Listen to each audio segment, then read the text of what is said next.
They smile when they see you. They wave over the fence. They bring over mangoes, ask about your job, comment on your weight, your salary, your car, and leave with more intel than warmth. That's not community. That's reconnaissance disguised as kindness. Worse, some don't live next door. They share your blood. They sit at family gatherings sipping tea while slowly poisoning your peace. And when you finally set boundaries, they call you cold, disrespectful, too Western. No, you're just done offering your sanity as a sacrifice to obligation. Let's be clear. Stoicism never said you must love everyone equally. It said you must protect the clarity of your mind at all costs. Marcus Aurelius wrote, "You have power over your mind, not outside events. Realize this and you will find strength." That includes power over who gets access to your time, energy, and emotional bandwidth, even if they live one door away or share your last name. This video isn't about bitterness. It's about boundaries. It's not about cutting people off in anger. It's about cutting the ropes that quietly strangle your peace. You don't need to scream, argue, or explain. You only need to see clearly which people consistently pollute your mental state, and let them drift into their own chaos without dragging you with them. You're not a villain for protecting your space. You're not broken for not wanting to entertain dysfunction just because it's familiar. You're practicing what the Stoics preached. Don't waste what you can control on people who refuse to control themselves. Like the video if you've ever had to smile through gritted teeth at a toxic relative or neighbor. Share it with someone who needs permission to walk away from inherited stress. Subscribe to Victory Stoic, where your inner stillness is more important than social performance. And drop your command code or personal story in the comments. Who did you stop giving access to, and what happened when you did? Let's break down the 6 types of people who don't deserve proximity to your peace, no matter how many doors or bloodlines connect you. Part 1. 3 types of neighbors you must stay away from. Number 1. The gossip machine. Lives next door, lives off your business. They don't knock to borrow sugar. They knock to collect intel. They don't ask how you are. They ask what's new, because what's new is content, and your life, like it or not, is part of their personal reality show. This is the neighbor whose window blinds are never fully closed, but not because they love sunlight. No, they're watching, tracking, scanning. You water your plants twice in one day? Must be trouble in paradise. A new car in your driveway? Must be a side chick or debt. You get quiet for a week? Must have lost your job. They don't need facts. They just need your existence to fill the silence of their own. But here's the danger. The gossip machine doesn't look like trouble. They don't scream. They don't break things. They don't threaten. In fact, they often seem helpful, warm, involved. They'll offer to pick up your mail, water your plants, even watch your dog. But their kindness is transactional, and the price is your privacy. They're not building connection. They're building narrative. And you're just the character, not the star. The subplot. They'll tell you they're just concerned, that it's just between us. But by the end of the day, the entire block knows your mood, your visitor's license plate, and how often your Amazon boxes show up. Here's the psychological breakdown. Gossip is a status tool. According to research by Dr. Frank McAndrew, a social psychologist who studies gossip, humans evolved to gossip as a way to monitor social threats, understand alliances, and assert dominance. In modern terms, it's how insecure people feel important without achieving anything real. When someone has no real influence, no purpose, no creative output, they default to information control. They become the archive of everyone else's business because it makes them feel relevant. And if they can't succeed, they'll document your success and rewrite it as scandal. Take Linda, 58, from Cleveland. Divorced twice, never left her hometown, runs the HOA board like a petty dictatorship. She doesn't know your name, but she knows how many Amazon packages you've received in the last month. She calls the city when your grass is too long, but says it's because she cares about neighborhood standards. Meanwhile, she has a personal group chat with 3 other women on the street, titled The Watchtower. Yes, really, they don't want you to fail. They want you to almost succeed, so they can stay just above you by slicing you down behind your back. They don't want your peace. They want your activity, so they can twist it into narrative. And if you confront them, they'll smile, deny, gaslight, "Oh, I was just worried. I only said that because I care." No, they said it because your life is more interesting than theirs, and rather than build one, they broadcast yours. Here's the Stoic response: silence, boundaries, neutrality.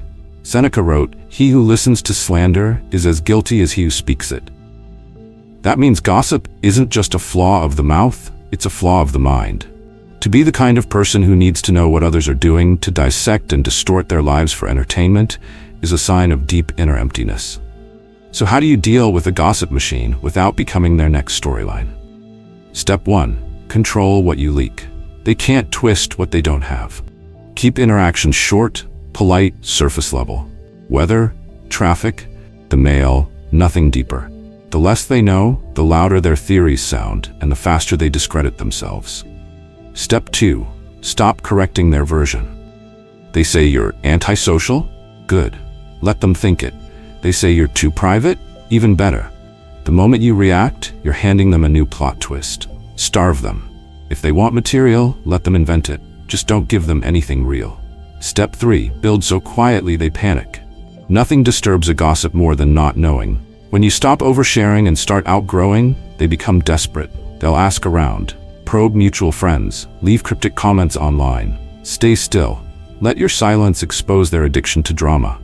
There's an old rule in espionage. If you want to confuse the spy, feed them nothing. In your case, that means living clean, calm, and completely off their radar. Not hiding, just unavailable for speculation. Remember, the gossip machine isn't just a neighbor. They're a walking test of your self-control. They remind you daily that your peace is a responsibility and your silence is not weakness, it's a message. You don't need to confront them. You don't need to out-talk them. You just need to rise in a straight line while they spiral sideways. Let them tell their stories. Let them circle your life with rumors and projections. You don't owe anyone access just because they live close. Proximity is not permission.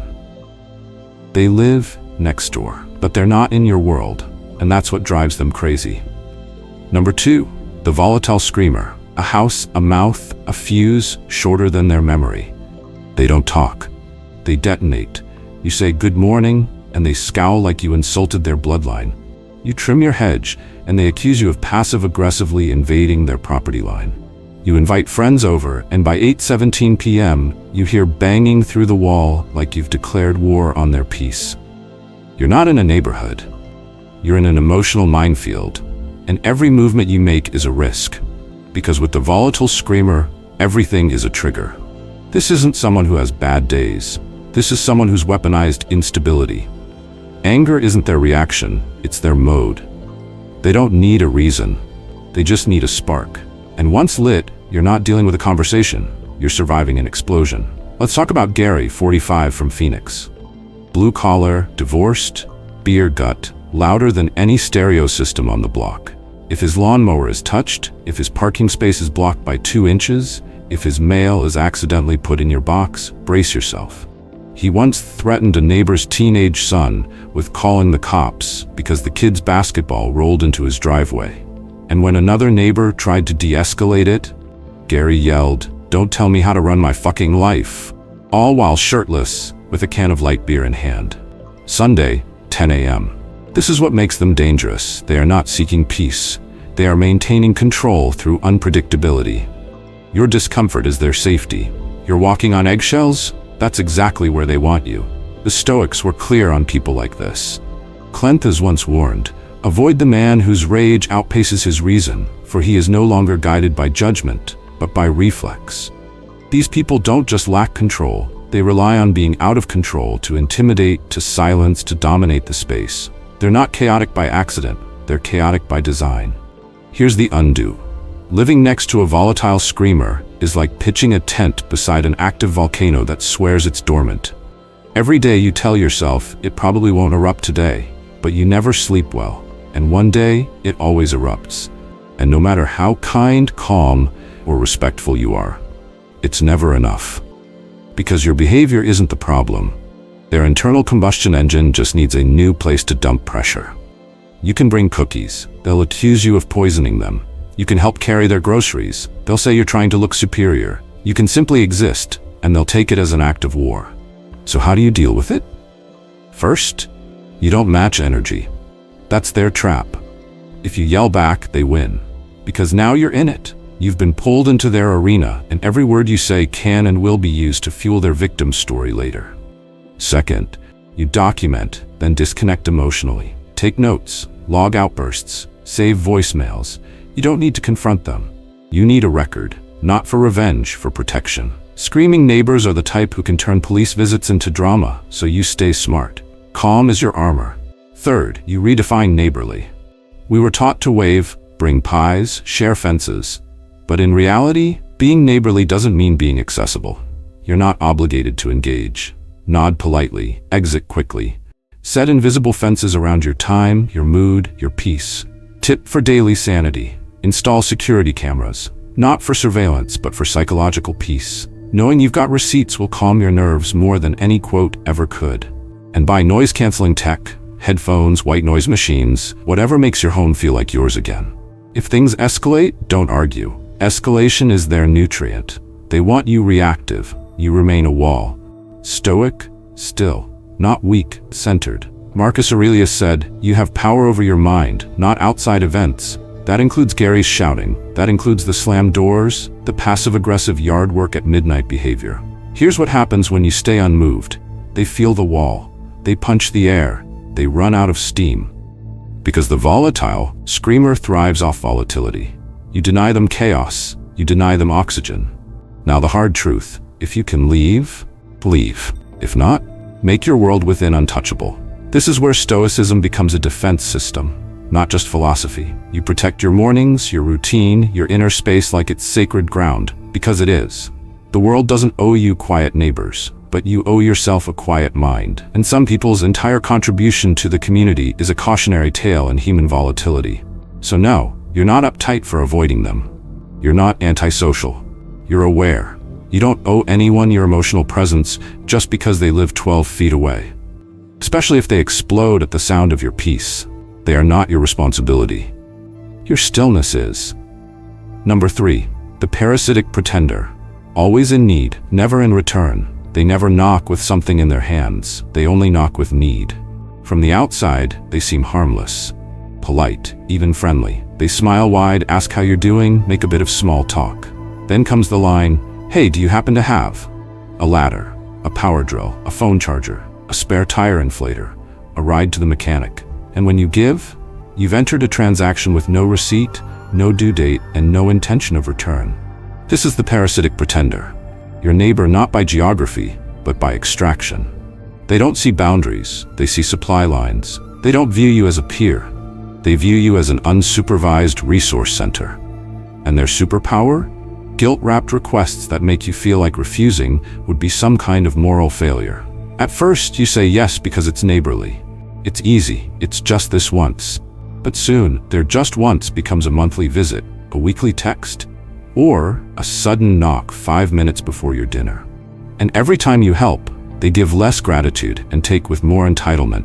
Their memory is short when it comes to what you've done for them. But if you ever say no once, suddenly you're cold, different, stuck up. Why? Because parasites don't understand boundaries. They understand access. And when that access is denied, they see it as betrayal. Let me give you a picture. Imagine you own a well. You maintain it, clean it, dig it deeper, protect it. Your neighbor has no well, but instead of building one, they walk over with a bucket every morning. At first you're generous. It's water. What's the harm? But one day you realize they've never even asked how your well is doing. They've never offered to help fix the pump. And when your bucket breaks, they ask if they can use the backup. That's not a neighbor. That's a drain. Now let's talk about Tammy, 42, from Houston. Sweet voice, churchgoer. Lives 2 doors down from Brian, a single father and HVC tech. At first, Tammy borrowed harmless things, baking soda, garden gloves, an extension cord. Then it escalated, vacuum cleaner, jumper cables, even asked to leave her toddler with him just for 15 minutes while she ran an errand, twice a week. One day Brian said no, politely, firmly. The next day Tammy stopped saying hello. Later at a block barbecue, he overheard her tell someone, "Some people don't believe in helping their community." Helping? No. She meant serving. Because here's the truth. The parasitic neighbor isn't bad at returning favors. They just never saw you as someone they needed to reciprocate with. To them, your kindness is part of the environment. Like oxygen. Like streetlights. Just there. Always on. Never build. The Stoics warned us about this. Epictetus said, "He who receives kindness must feel the weight of return, else he burdens the giver beyond reason." In other words, giving becomes slavery when the recipient refuses to see your generosity as effort. So, how do you deal with the parasitic pretender? Step 1, break the rhythm. Say no early. Kindly, but clearly. Not because you're selfish, but because you're drawing a line that was never there before. Their guilt will come. Let it pass like a storm over your roof. You don't need to explain. Step 2, track patterns, not excuses. They'll always have a reason. I'm tight on money this month. My car's acting up. I forgot. Don't track what they say. Track what they do. If they never offer to return, replace, or assist, you're not neighbors. You're being mined. Step 3, offer alternatives, not solutions. Instead of lending them your equipment, offer to show them where to rent it. Instead of giving them your time, share a resource that helps them become independent. Their response will tell you everything. Here's the real power move. Be gracious, but unavailable. Stoicism teaches us not to harden our hearts, but to guard them wisely. You're not cruel for saying no. You're strategic. Every yes you give to a parasite is a no to your own energy, your own family, your own time. Let them think you've changed. Let them call you selfish. Because the same people who never said thank you will never understand your refusal. They're not offended you said no. They're offended they can't use you anymore. And if that costs you their smile, good.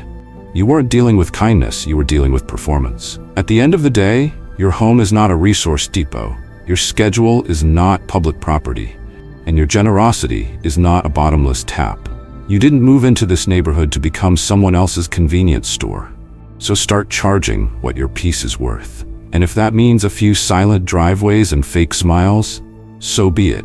Better cold stares than quiet resentment. Better distance than depletion. Because the Stoic doesn't burn bridges in anger. He simply refuses to keep building them alone. Part 2. 3 types of relatives you must completely cut off. Number 4. The subtle underminer. Bloodline doesn't equal brotherhood. They don't insult you directly. That would be too obvious. Instead, they smile while twisting the knife. You tell them about your promotion, they nod and say, "Must be nice to know the right people." You just got engaged? Well, it's about time. You bought a new car after 5 years of saving? Careful, the repo man's always lurking. And just like that, your celebration becomes a negotiation with someone who's never clapped for anything, unless it made them feel superior. This is the relative who doesn't yell, doesn't curse, doesn't openly resent you. They do something worse. They redefine your success in terms that strip you of effort and inflate their comfort. In their story, you didn't work hard, you got lucky. You didn't evolve, you changed. You didn't build, you borrowed. And if you question them, they throw the shield. "Why are you so sensitive? I'm family. I'm just being real." That's not realism. That's disguised resentment. And the danger of this type is that they operate under the protection of blood ties. They know you were raised to respect your elders, to honor family. But what happens when that family dishonors your journey? What happens when the people who watched you grow now treat your growth like a threat? They become the subtle underminer. And they're not just in your family tree. They're pruning your self-worth every time you climb higher. Look at Derek, 31 from Detroit. First college graduate in his family. Worked through nights, took side jobs, built a name for himself in tech. At every gathering, his uncle would say, "Tech stuff? That's not real work. Try sweating on a factory floor like the rest of us." Another cousin would chime in, "Yeah, but you don't have kids yet. You've got it easy." Every achievement Derek shared was followed by a subtle, sarcastic, casual downgrade. He tried explaining once. It turned into accusations. "So now you think you're better than us?" No, he didn't think that. But clearly they did. Here's the truth. People who are secure in themselves don't need to revise your victories. People who are empty only feel full when they chip away at others. And if you allow it, even silently, that revision becomes internalized. You'll start second-guessing your wins. You'll downplay your progress. You'll lower your own voice, just to keep the room comfortable. Stoic philosopher Musonius Rufus once wrote, "It is not the man who has too little, but the man who envies, who is poor." Envy rarely shows up shouting. It arrives wrapped in familiarity, speaking softly, calling itself honesty. So what do you do when the poison wears a family crest? You don't fight, you don't explain, you fortify. You start by accepting that your story doesn't need universal validation. Your success isn't a courtroom where every relative gets to vote. You don't need to convince someone who's already committed to misunderstanding you. Instead, you recalibrate the relationship. Keep your updates minimal. Stop offering your milestones to those who treat them like punchlines. Smile if you must, but never hand over your peace in exchange for their tolerance. You learn to sit in rooms without shrinking. Let their silence grow heavy. Let their praise stay absent. You're not asking anymore. You're living. And if that disturbs them, it's because they've never done the work to upgrade themselves. So watching you upgrade feels like rejection. It's not, but that's not your burden to carry.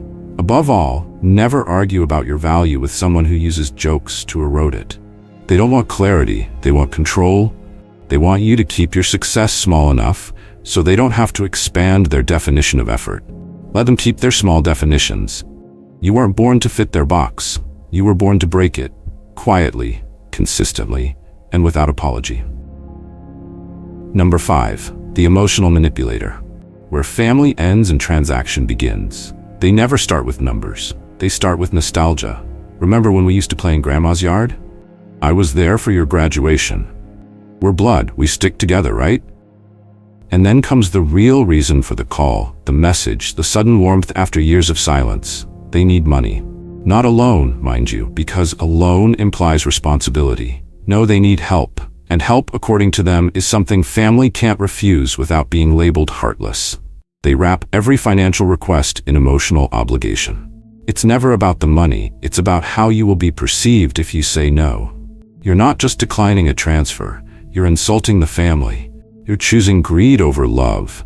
You're turning your back on the people who were there from the beginning. It's a script, rehearsed and replayed in families across generations. But here's the reality they never say out loud. Their request isn't about support. It's about access without accountability. When you give, it's barely acknowledged. When you hesitate, it's met with guilt. When you refuse, they paint you as disloyal, changed, arrogant. Money's made you cold, they'll say, ignoring the fact that their desperation isn't about survival. It's about avoiding responsibility. Let's be blunt. Love doesn't manipulate. Family doesn't coerce. If someone's affection is conditional on your willingness to sacrifice your boundaries, it was never real affection to begin with. And Stoicism? It's not coldness, it's clarity. Seneca said, "No man is crushed by misfortune unless he has first been deceived by prosperity." That includes emotional prosperity. Trust built on the illusion that your worth is tied to how much you give. Take Michael, 34, from Tampa. Built his own logistics company, not flashy, just steady. One day his cousin, a man who never called unless he needed something, reaches out. $5,000. Business idea, no contract, no plan. Just, I believe in this and you believe in me, right? Michael said no. Not because he didn't care, but because he'd already learned. The cousin had borrowed from 4 other relatives and ghosted them all. Cue the family group chat storm. Michael forgot where he came from. Ever since he got money, he thinks he's better. No one mentioned the cousin's unpaid debts, the broken promises, the trail of tension he left behind. Here's what you need to know. Saying no to manipulation isn't a betrayal, it's protection. Not just of your bank account, but of your dignity. You are not a lifeline for someone else's pattern of bad decisions. You are not a savings account for their impulsiveness. And you are not the villain in a story where their entitlement is repackaged as love. So you stop explaining. You stop defending. You say, "No, I can't help with that," and let the silence stretch. Let them be uncomfortable. Let the guilt wash over and fall away. You are not obligated to rescue people who refuse to swim. You owe them respect, not your future. If love is real, it will survive the boundary. If their affection dies the moment you stop giving, then it was never love, it was leverage, and you just refuse to be leveraged again. Number 6, the competitive poisoner. When family becomes a mirror for their own insecurities, they don't visit to connect, They visit to compete, but not directly. That would take honesty. No, this kind wears concern like a costume and comparison like a blade. You walk into the room, and before your seat is warm, it starts. You know, your cousin just got promoted.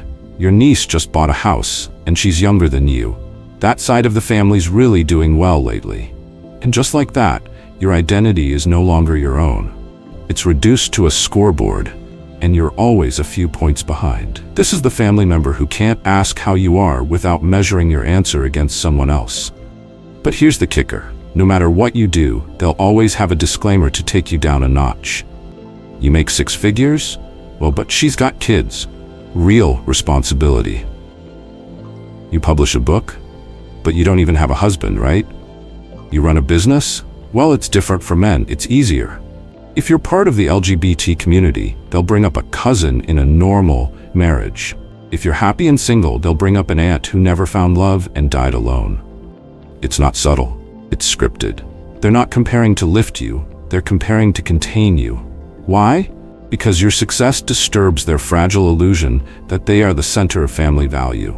So when you shine, they squint. When you grow, they diminish. And when you walk in with confidence, they reach for whatever narrative will shrink it down. Your intelligence is too much. Your independence is sad. Your lifestyle is a phase. The less they understand you, the more they decorate your story with their own fear.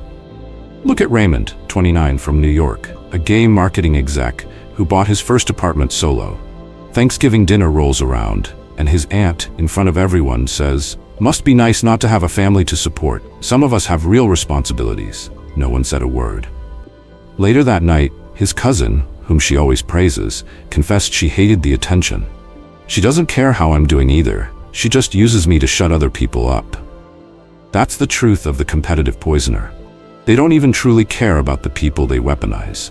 They just use whoever's nearby to prop up a worldview where they remain superior by default. They pick whoever helps them feel less insecure, not who's actually doing well. And if your story doesn't fit their narrative, they'll rewrite it for you. With a smile. The Stoics warned us, waste no more time arguing what a good man should be. B1. Marcus Aurelius. Translation? Stop explaining your worth to people who are committed to misunderstanding you just to protect their fragile ego. So what do? You don't play. You don't compete. You don't take the bait. When they compare you to someone else, you say good for them. When they imply something lacking in you, you shrug, that's not what I value. You don't defend, you disengage, not because you're weak, but because you refuse to let your identity be measured by someone who's only strong when others are made small. And don't bother trying to impress them. It'll never work. Because their compliments come with strings, and their silence is always louder than their praise. What you do instead is simple. You live well, stay sharp, and never apologize for being whole in ways they don't understand. Let them compare, let them twist. Let them say whatever makes them sleep better at night. You're not here to be proof of their superiority or their pity.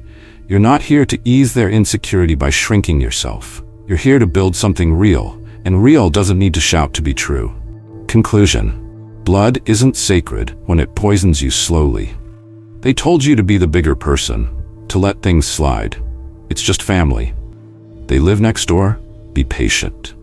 They told you to forgive insults masked as jokes, manipulation disguised as help, comparisons dressed up like concern. And for a while you listened because you were raised to believe that shared blood or shared fences meant shared values. But now you know better. Now you understand that some people don't want peace. They want access to your time, your energy, your mind. They want to walk through your life with muddy boots and expect you to smile and hand them a towel. They don't want connection, they want control.